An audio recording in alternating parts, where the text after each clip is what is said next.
नमस्कार, जय राम, जय श्री राम, जय हो बागेश्वर धाम सरकार, जय हो हनुमान जी महाराज। मेरे प्यारे सभी दर्शकों, आखिर क्या होता है कि जब एक पंडिताइन के साथ में एक भूतनी रोज चक्की में आटा पीसने आती थी। आखिर यह घटना क्या है? इस घटना को जानने के लिए आप इस वीडियो के अंत तक जरूर बने रहिएगा। अगर आप इस वीडियो के अंत तक बने रहते तो वाकई में ये कहानी और ये घटना आपके जीवन में कुछ न कुछ सीख दे करके जाएगी। इसलिए आप इस वीडियो के अंत तक जरूर बने रहिएगा। तो चलिए बिना देरी की इस कहानी को हम शुरू ही करते हैं। एक समय की बात है, एक नगर में एक पंडित जी रहते थे। और पंडित जी इधर उधर कथा भागवत बाँच करके, पंडिताई कर करके, जजमानी कर करके लाते थे, जिससे उनका जीवन यापन बड़ा ही प्रेम से चलता था। उनकी एक पंडितानी दी थी, उनकी पत्नी थी पंडित जी की। और वह पंडित जी अपने पंडिताइन से, अपनी पत्नी से बड़ा ही प्रेम करते थे। वह कथा वार्ता तो जरूर करते थे, लेकिन हृदय से भाव से भगवान का कथा पूजा पाठ नहीं करते थे, न ही लोगों के घरों में करवाते थे। वह हृदय से भगवान के प्रति उनका स्नेह नहीं रखते थे। वह पंडित जी जो पूजा पाठ कराते थे, लोगों के घरों में कथा भागवत करते थे, उसको पूजा पाठ नहीं मानते थे। वह उसे अपना एक व्यवसाय मानते थे, जिससे उन्हें दो पैसे मिलते थे और वह अपना जीवन चलाते थे। इसलिए वह कथा भागवत पूजा पाठ को पूजा पाठ नहीं मानते थे, वह एक व्यवसाय मानते थे। अपना रोजगार मान करके लोगों के घरों में जा करके पूजा पाठ करवाते थे, कथा भागवत करते थे। और उनकी जो पंडिताइन थी, जो उनकी पत्नी थी, वह भी इस बात का विश्वास नहीं करते थे। भूत प्रेत ये सब चीज़ों पर विश्वास नहीं करते थे। वह भी अपने पति से बड़ा ही प्रेम करती थी। जिस प्रकार से उनके पति थे, उसी प्रकार से वह पत्नी भी थी। अब इधर पंडित जी का रोज का जो काम था, रोज अपना काम काज करते थे। सुबह स्नान ध्यान करके भगवान का पूजा पाठ कर लेते थे, क्योंकि उन्हीं को वह रोजी रोजगार मानते थे। उसके बाद वह अपने खेतों में जाते थे, खेतों का काम काज भी करते थे। अब जैसे जैसे कुछ दिन चलता रहा और सब लोग जानते थे कि जो पंडित जी हैं वह ऐसे हैं, वैसे हैं, वह ढोंगी हैं, वो भगवान का पूजा पाठ कराते हैं, लेकिन खुद वो अपने भगवान पर विश्वास नहीं करते हैं। ये सारी बातें उस नगर के लोगों को पता थी। अब इस कारण से जो है, उस नगर के जो पंडित जी का गांव था, उस गांव के लोग पंडित जी से कथा भागवत कहवाना बंद करवा दिए। अब उनको कोई बुलाता ही नहीं था। कोई भी पूजा पाठ, कोई भी कार्य होता था, कथा होता था, भागवत होता था, किसी भी कार्य में वो पंडित जी को नहीं बुलाते थे। अब पंडित जी के घर में एक चक्की था, जो हमारे प्राचीन काल में, पुराने समय में, पहले के ज़माने में हर घर में एक चक्की होता था, जिससे लोग गेहूँ पीसते थे आटा बनाने के लिए, रोटी पकाने के लिए, और उसमें दाल भी बनाते थे। इस तरह से उनके घर में एक चक्की था, जो लोग रात रात तक आकर के उनके चक्की में गेहूँ पीसते थे, दाल बनाते थे, सब काम करते थे। अब जो पंडित जी की पंडिताइन थी, उनके साथ में एक औरत हमेशा आकर के चक्की जो है चलवाया करते थे। अब उस जो बगल की औरत थी, पंडिताइन के साथ में आकर के चक्की चलवाती थी, वह औरत अपने मायके चली गई थी। और इस बात का पता इस पंडिताइन को नहीं था। पंडिताइन नहीं जानती थी कि औरत अपने मायके चली गई है।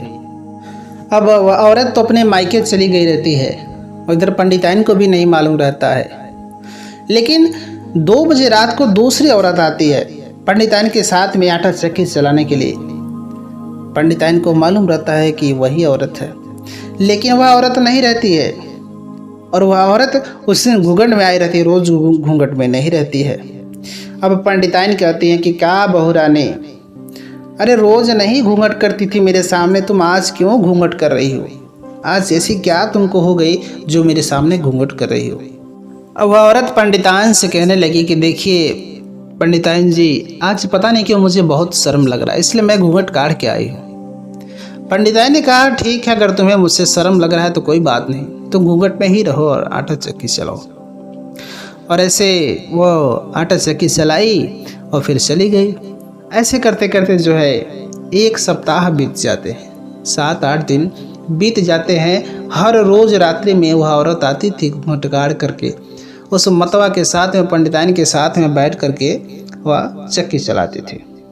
अब वह औरत जो है रोज 12 बजे 2 बजे रात को आती थी और यह पंडिताइन जो घड़ी का टाइम नहीं देखती थी, जब भी वो दरवाज़ा खटखटाती थी, दरवाज़ा खोल कर ये लोग आटा चक्की पर बैठ जाते थे आटा पीसने के लिए।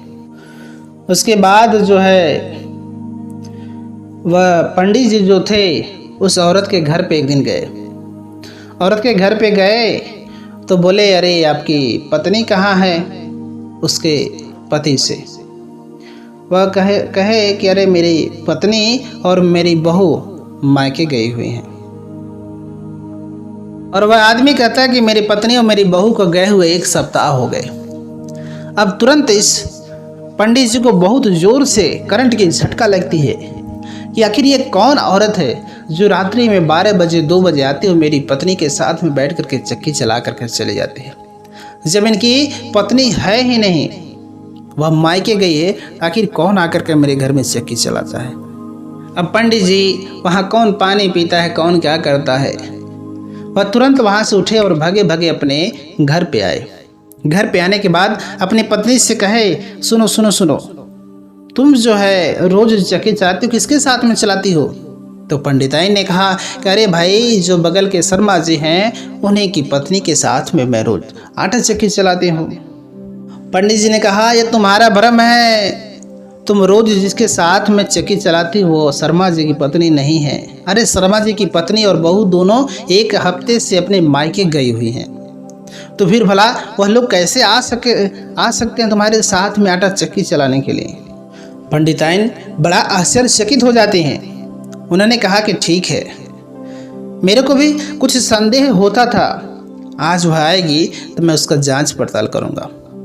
मेरे को संदेह यह होता था कि कभी मेरे सामने घूंघट में नहीं आती थी, लेकिन इस बार 1 हफ्ते से जो है वह रोज घूंघट में ही मेरे पास आती है, चक्की चलाती और फिर चली जाती है। अब पंडिताइन ने कहा कि ठीक है, अब आज आती है तो देखते हैं कि कौन औरत है जो मेरे साथ रोज चक्की चलाती है। अब रात्रि का समय होता है। पंडित जी और पंडिताइन दोनों लोग खा पी करके आराम से सोते हैं। अब जब रात्रि में सोते हैं तो रात्रि का जब 1 बजता है तो वह औरत फिर से आती है और दरवाजे को खटखटाती है। अब पंडिताइन दरवाज़ा खोलती हैं। अब वह औरत दबे पायल के छनछनाहट हो रही थी और दबे पाँव धीरे धीरे चक्की के पास में जाती है। अब पंडिताइन कहती हैं कि देखिए शर्मा जी, आप रोज रोज घूंघट काट करके आती हैं और घूंघट में ही हम दोनों चक्की चलाते हैं और आप चली जाती हैं। पिछले 1 सप्ताह से आप ऐसा कर रही हैं, लेकिन आज मेरा प्रण है, जब तक आप घूंघट नहीं हटाएंगी तब तक हम लोग आटा चक्की नहीं चलाएंगे। उस औरत ने कहा, अरे पंडिताइन जी क्यों जिद कर रही हैं? अरे छोड़िए ना, घूंघट से क्या लेना देना है? अरे काम घोर करती हो ना, काम होता है ना, मैं घूंघट नहीं हटा सकती। पंडिताइन कहते कि नहीं नहीं नहीं, ऐसा नहीं हो सकता, आपको आज घूंघट हटाना ही होगा। वह औरत कहती है कि अच्छा, आज आप घूंघट हटा करके ही मानेंगी? पंडिताइन ने कहा कि हाँ, जब तक घूंघट नहीं हटेगा तब तक मैं चक्की नहीं चलाऊंगी। क्योंकि अब पंडिताइन के मन में एक डर पैदा हो चुका था कि आखिरकार मेरे घर में कौन सा ऐसा व्यक्ति आता है, आखिर कोई चोर तो नहीं है, कोई औरत तो नहीं, कोई चोरी के बहाने तो मेरे घर में नहीं आता है, आखिर वो अपना चेहरा क्यों नहीं दिखाना चाहता है। अब पंडिताइन के मन में यह संशय हो चुका था, अब डर पैदा हो चुका था, आखिर कौन है जो मेरे घर में अपने चेहरे को नहीं दिखाती और रात्रि के समय आती है। लेकिन पंडिताइन के मन में ऐसा कोई भी दुविधा नहीं था, कोई संशय नहीं था कि यह भूत प्रेत का वादा है या भूत प्रेत है, कोई भूत आती है। उनके मन में ऐसा दुविधा नहीं था। उनके मन में ये था कि कोई चोर होगा जो मेरे घर में चोरी करने के लिए रात्रि के समय चक्की चलाने के बहाने आता होगा। क्या पता कोई मर्द ही है जो औरत का भेष बना करके आता होगा। ये सारी सब चीज़ें उस पंडिताइन के मन में चल रही थी। अब वो घूंघट नहीं हटाना चाहती थी, ये पंडिताइन जो है ज़बरदस्त से उसका घूंघट हटवाना चाहते थे। अब औरत कहती कि ठीक है पंडिताइन जी, अगर आप नहीं मानती कि मैं शर्मा जी की बहू हूँ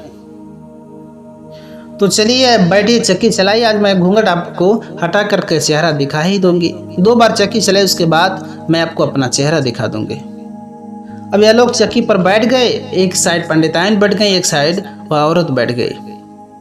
अब चक्की चलने लगी, 2 नहीं 5 नहीं 7 बार चल चुकी, लेकिन वह घूंघट नहीं हटाई। अब पंडिताइन को बड़ा गुस्सा आया। पंडिताइन फिर से वहीं पर चक्की को रोक दिया पंडिताइन ने कहा कि देखो, चक्की तभी चलेगी जब तुम अपना चेहरा दिखाओगे, इसलिए तुम जल्दी से अपना चेहरा दिखा दो। अब औरत अपना चेहरा दिखा देती है। अब जब अपना चेहरा दिखा देती तो वाकई में ऐसा चेहरा पंडिताइन ने आज तक नहीं देखी थी। इतना भयानक, इतना खतरनाक, इतना डेंजरस चेहरा था जो पंडिताइन आज तक देखी ही नहीं थी। और देखते ही पंडिताइन की हालत बिल्कुल खराब हो चुकी। उनके रोंगटे खड़े हो गए, पंडिताइन थर-थर कांपने लगी, ऐसे हादसे जैसे हो गए। इतनी भयावह वो चेहरे थी कि पंडिताइन थर-थर कांपने लगी। उनकी हालत बिल्कुल खराब हो चुकी। अब सुबह का समय होता है, पंडित जी उठते हैं, सोचते हैं पंडिताइन आज जगी नहीं भाई, क्या बात है, इतना सवेरे उठती हैं, पूजा पाठ करती हैं, लेकिन आज अभी तक सोई पड़ी है।